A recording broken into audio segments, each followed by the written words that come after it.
මේ විදියට ගේම්ස් 51ක් හදනවා 2005 ඉඳන් 2009 වෙනකම් එකක්වත් හිට් වෙන්නේ නැහැ.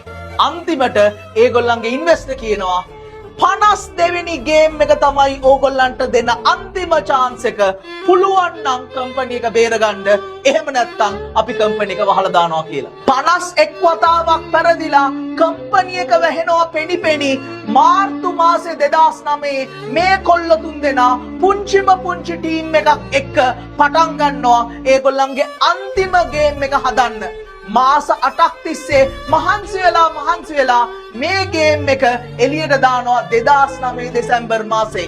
මෙන්න මේ අන්තිමට හදපු ගේම් එක තමයි රටවල් 68ක 2010 අංක 1 ගේම් එක බවට පත් වෙන්නේ.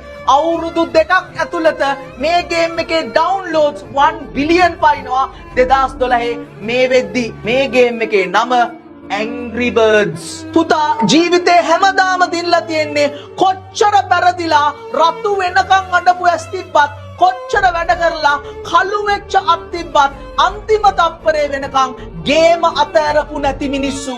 අන්න එහෙම මිනිස්සෙක් වෙන්න පුතා.